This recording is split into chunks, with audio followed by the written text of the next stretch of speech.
नमस्कार प्रिय दर्शकों, हाजिर हूं मैं। हम जिस जमीन पर रह रहे हैं वह जमीन शुद्ध है कि नहीं। शुद्ध से क्या मतलब? देखिए, जब हम अपना नया घर इत्यादि बनवाते हैं तो वास्तुशास्त्र कहता है कि यदि जमीन के नीचे ईंट मिले, हड्डियां मिले, राख मिले, कपड़े मिले, इन सभी का कुछ अलग फल होता है। तो उस जमीन में कुछ ना कुछ दोष होता है। किसी किसी जमीन या तो कोई पहले क्या था, आज की बात मत करिए। आज से हम आपको 200 वर्ष पीछे लेते, 200 भी नहीं, 100 वर्ष पीछे ले चले। 100 भी अब छोड़ी बहुत हो गया, 50 वर्ष पीछे ले चले, तब भी लोग मात्र अपने रहने के लिए एक छोटी सी झोपड़ी बना लेते थे, उसी में रहते थे। उन्हें इतनी बड़ी भूमंडल की कोई जरूरत नहीं थी, इतनी बड़ी जमीन 1 बीघा 2 बीघा कोई जरूरत नहीं थी। मात्र 1-2 बिस्से में रह ली, झोपड़ी बना ली, बहुत है। 1-2 बिस्सा भी बहुत ज्यादा है। 10 बाई 20, 20 बाई 30 बहुत है। आज जाकर लोग सोच रहे कितनी जमीन मुझे मिल जाए, कितना खेत मुझे मिल जाए, कितना बड़ा मेरा घर हो जाए। तो पहले की सारी भूमंडल की जमीनें जो है बेकार पड़ी रहती थी, तो कोई कहीं पर लाश इत्यादि डेड बॉडी गाड़ देता था, कोई कहीं पर कुछ भी फेंक देता था, जिससे वह जमीन दूषित हो जाती थी। प्रिय दर्शकों, जमीन दूषित है कि सही है, यह कैसे पता करें? आज की इस वीडियो में कुछ प्रयोग लेकर हाजिर हूँ, जो कि आपको बताऊंगा। यदि आप उन प्रयोगों के द्वारा जान सकते हो कि वह जमीन शुद्ध है कि अशुद्ध है। यदि शुद्ध है तो बढ़िया है, घर बनाइए अच्छे से। अशुद्ध है तो क्या करें, इसके लिए कभी और किसी वीडियो में बात करेंगे। अभी हम बात करें कि जमीन शुद्ध है कि अशुद्ध है।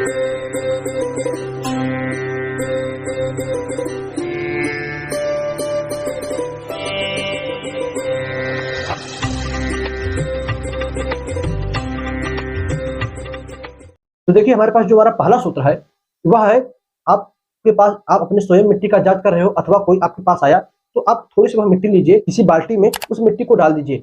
अपनी इष्ट देवी देवताओं का ध्यान करते हुए उस मिट्टी को डाल दीजिए।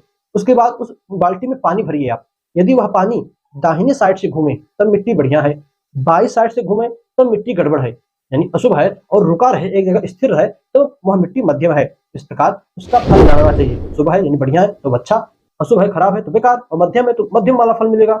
यह पहला था। दूसरा, जो कि वास्तुशास्त्र कहता है कि आप जिस जमीन पर घर बनवाने वाले हो या आपको जिस जमीन की जांचना है वह शुद्ध है कि नहीं, उस जमीन में आधा, अब आधा कितना, तो 1 हाथ, सवा हाथ, 2 हाथ, जितना बन पावे आपसे उतना गड्ढा कीजिए, करिए।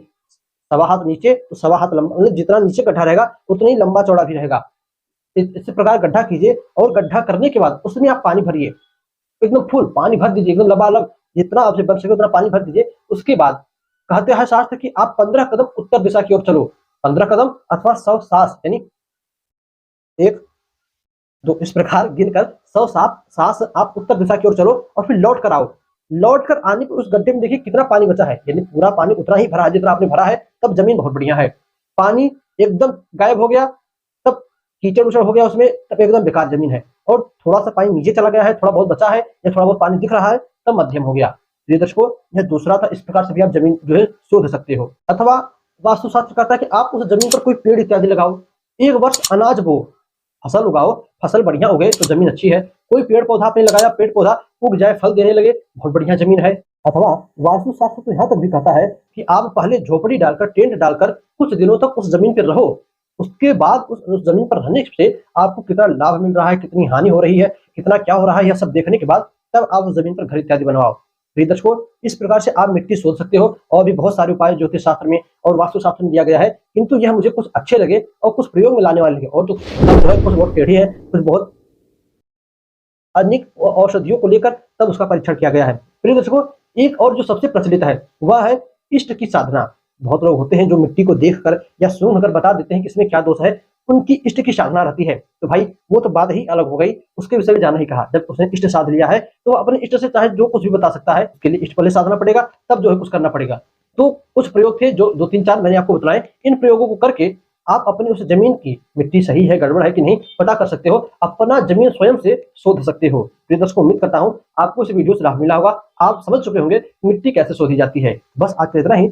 याद दीजिए, मैं पुनः मुलाकात होगी आपसे किसी नए वीडियो में नए टॉपिक के साथ। तब तक के लिए नमस्कार।